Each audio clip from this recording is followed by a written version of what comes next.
Anubis, which I've already shown you. For a long time I thought this was Horus, because the falcon. Horus. Okay, but this is Ra anyway. I had to have a Bastus, or Bastet, goddess of the household. Hello and welcome to the channel and welcome to another Lost reaction. This is Season 5 episode 13 and it's called Some Like It Hoth. Obviously a pun on the Marilyn Monroe film Some Like It Hot, and also a reference to the planet that Luke Skywalker is on in Empire Strikes Back, the ice planet of Hoth. I'm sure that's Hoth. Anyway, in the last episode we caught up a bit with John and Ben, and Ben's gone looking for judgment. I thought it was strange because he said he was looking for judgment on sort of in a general sort of way, you know, the way he run the island, everything he's done. But then John called him out and said what he's really looking for is judgment on killing his daughter or getting his daughter killed. And strangely enough, when he did find the smoke monster in that strange underground temple part, that is exactly what the black smoke judged him on. Just on whether he cared for his daughter or not. It didn't seem to judge him on anything else. Anyway, he was released alive. The smoke let him live. And we also found out how he got Charles off the island, how he kidnapped Alex, that he was doing it because Charles had ordered both of them to be killed, and he was trying to save, because he didn't kill Danielle, and he tried to save the baby by kidnapping it, Alex. And also, one thing that I hadn't noticed, that I've literally only just thought about, is all the time we saw young Ben, he was wearing glasses. All the time. But since he got taken to the temple and cured of his gunshot wound, he hasn't needed glasses all the time. He's needed them occasionally for reading, but he doesn't wear glasses all the time now. I'm sure that's not important. In the temple, we saw a big plaque on the wall which depicted Anubis, or at least something that resembled Anubis, and fighting what looked like a very crude depiction of the smoke monster. Were they fighting, or were they...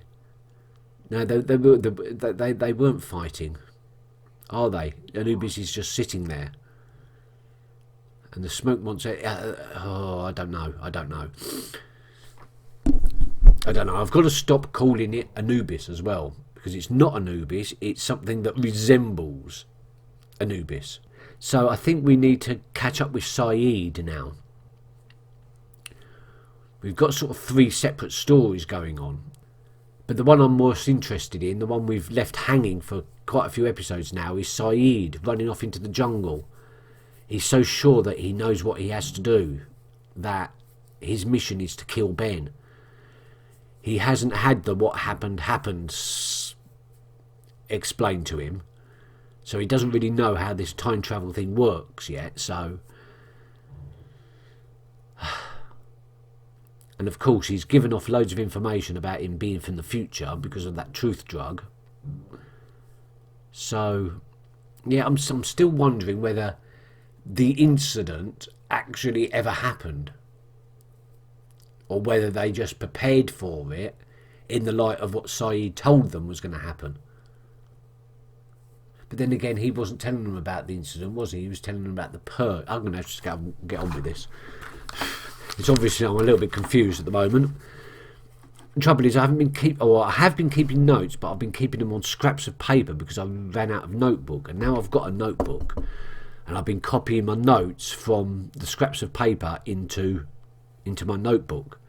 but I haven't finished yet. So next time I'll have a better recap. But this time, that's as far as it's going to go. Let's go. Mommy, can I have a quarter for the vending machine? Honey, I said wait for me by the pool. It's just... Thought you said it was just me. I meant my husband's out of the picture. It's just me and my young son. Miles. Most other tenants, they don't like noise. Hey, no running. You hear me, Miles? Yep, it's young Miles. Oh. Now, he picks up on violent crimes and things like that, doesn't he? Violent deaths. Oh, God. Mr. Vonner. What were you doing in here? He was all alone. He was scared. His chest hurt. He kept calling out for Kimberly. Kimberly. That's his wife. Oh, she died last year now. How the hell do you know that? I heard him. Miles, what are you talking about? He's still talking right now. I can hear him. Oh dear. Miles, you there? How do you work that one out as a kid? He does look a little bit hawky. Then it's gonna have to be you. Jim already knows about this, but I'm gonna bring you into the circle of trust. Can I trust you, Miles? Yeah, Absolutely yours. Okay, good. Horace, I need you to take this out Horace. to Radzinski at grid 334. We're not supposed to be in 334. Isn't that hostile territory? Welcome to the circle of trust. Go and do your job. Oh, it's a body.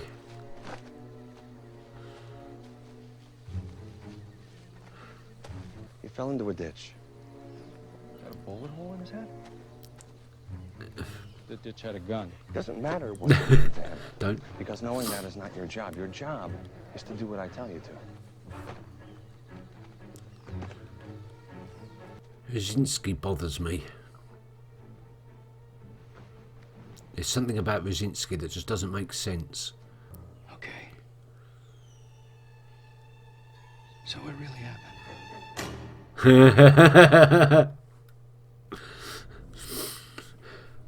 How is it? Even when I'm reminded that Miles has this power, I keep forgetting that he has this power.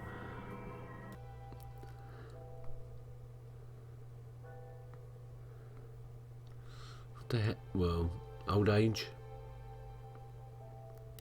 No, that can't be right. It must be something. Cancer. Cancer.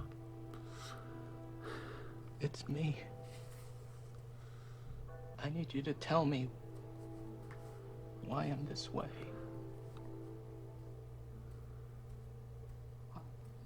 How I do the things I do. And I need to know why you won't talk to me about my father. Because he never cared about us. I need to know where he is, Mom. Is it It Piers? doesn't matter where. It does Pierre. matter. Pierre. Miles, please. I have a right to know. He's dead. He kicked us out when you were just a baby. He didn't want anything to do with us. Okay, maybe not. So the less you knew about him, the better. Where's his body? He wants to go and talk to him. Somewhere you could never go. The island. That's it. Right. Miles' dad is of the island. Yeah. I think Pierre is Miles' dad. What the hell are you doing? That's my van. How do you spell bounty hunter? What are you doing? Writing your memoirs? It's personal.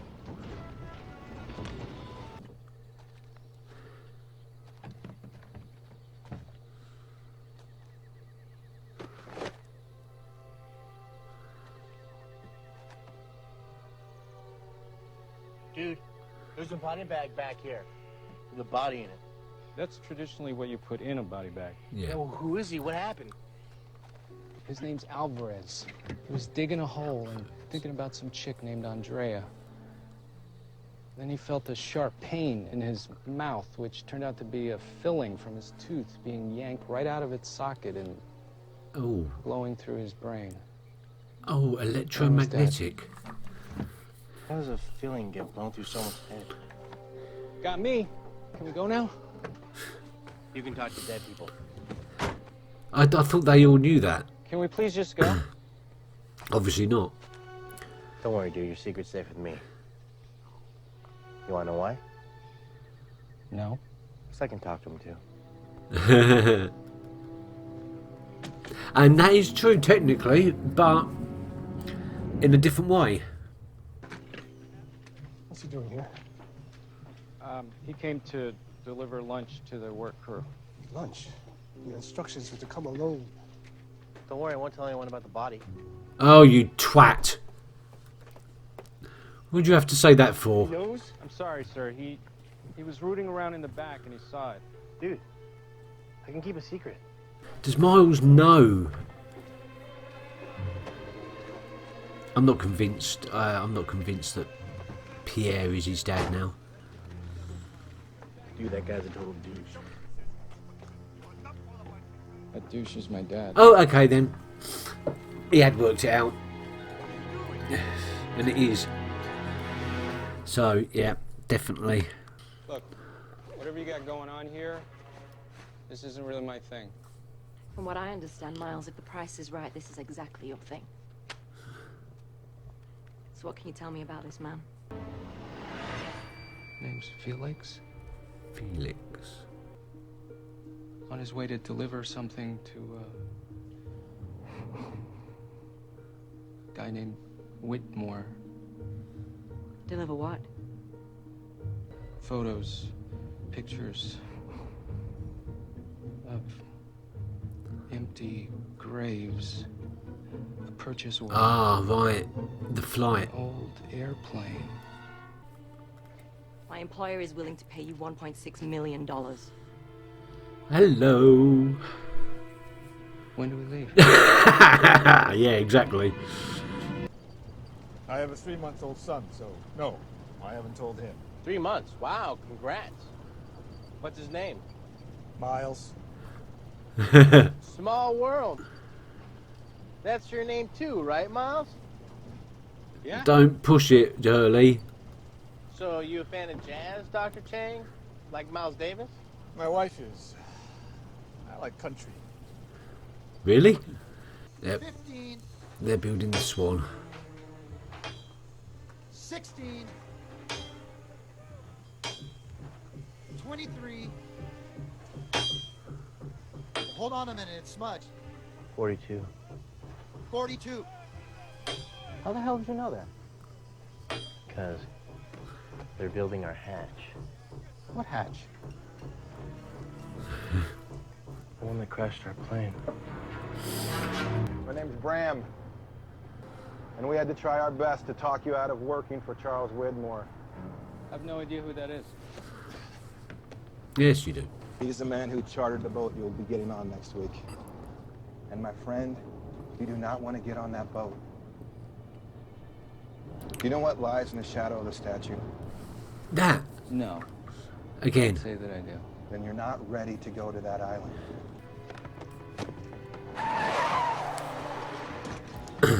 At least they stopped before tossing him out. Playing for the wrong team. Yeah? What team are you on? The one that's gonna win. So they're Ben's operatives, are they? How did they know about Ben? Oh, I'm confused. I know who took the kid. Who? Well, we know who, Who's that? but you did. You. I'll give you the benefit of the doubt. Yeah. Some rope. You're in it. I thought they might actually have a conversation there, but no.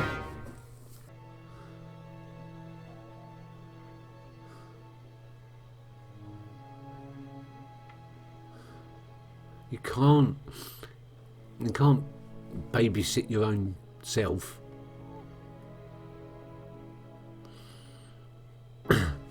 Your father did care.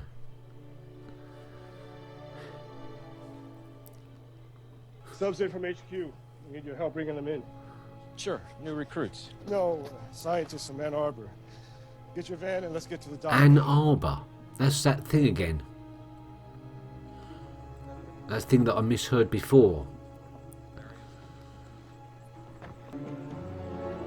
Daniel. Dan. Hey, Miles. Long time no see. Yeah, it's been a few years. Really? Really? That's the end? How can that be the end? We'll have to do another one, you know that. So, Ann Arbor is a place, a person. But Daniel returns after so many years. Pierre is Miles' dad, which we kind of suspected, but it's good to get confirmation of. I wasn't sure 100%. And we got to see the first manifestation of Miles' power. And it was really just a very Miles orientated episode, but with Hurley in it, it just makes it funny. And Hurley did make it very light-hearted. We saw the construction of the Swan, or the start of the construction of the Swan. Seemed to be building the Swan and the Orchid at the same time. No idea why those numbers are being put on the thing. We don't know what the incident is either. That's going to happen in a few years or a few months. But the electromagnetic thing is operational because that guy's filling got blasted out of his head and through his brain. That's grim. Yes, I wanted a Rosinski. It seems to be very high up. He's designed the Swan. He's giving orders around. He's almost bossing Horace around. So he's quite high up in the ranks. And yet we know that eventually he's going to end up at the Swan typing in the code with Kelvin. And he's the one that started the big painting, the lockdown painting on the lockdown walls, or the blast door. Why would he need to make that drawing if he was that high up? He already knew where all the locations were. So what precipitated him having to start that map that Kelvin eventually continued and John ended up seeing in the lockdown episode? There was all sorts of Latin writing around it as well. I could do a whole 20-minute ramble on all the things that are in that one scene. I haven't broken it down as of yet, but there's all sorts of Latin writing. Here be dragons. I think therefore I'm depressed. I think there's what is one of them. Can't remember all the others. With pointers to the possible location of the medical one. I can't remember what the medical one's called. The flame? No. The arrow? The bayonet? I don't know. And the orchid and the hydra. And dates of incidents are written on there as well, but surely Rosinski knew all that already, so something doesn't make sense there. Maybe it was just a reminder, an aid to memory. Why did Rosinski end up at the Swan with Kelvin in the first place? He seemed a bit too high up for that sort of position. And also, when Naomi recruited Miles, she said there it was a place where a number of dead people were walking around. Let me listen to that bit again. No, I won't bother actually. I'm sure it'll come up again. But a number of dead people walking around. Well, we know of a couple at the moment, John, but at that time it was only Christian that was walking around dead. Unless, of course, there are others that we haven't met yet, or we didn't realise they were resurrected. Maybe like Richard. Maybe he's not ageless and immortal. He just dies and keeps getting resurrected again. There's still pretty much not enough to put the pieces together yet. It's coming. It's coming together. You can definitely see that, but it's still a little bit all over the place at the moment for me to be able to get a really clear idea of the end game. I think I need to at least finish this season before I'm going to have any even the remotest idea of how this is all going to conclude. Maybe not even until midway through season 6. The show keeps its secrets very well. It doesn't let too much information out at a time, and I appreciate that. But it's frustrating in another fashion. Anyway, the next episode is going to be in a couple of days. Until then, thank you very much for watching, and I'll see you later. Bye bye.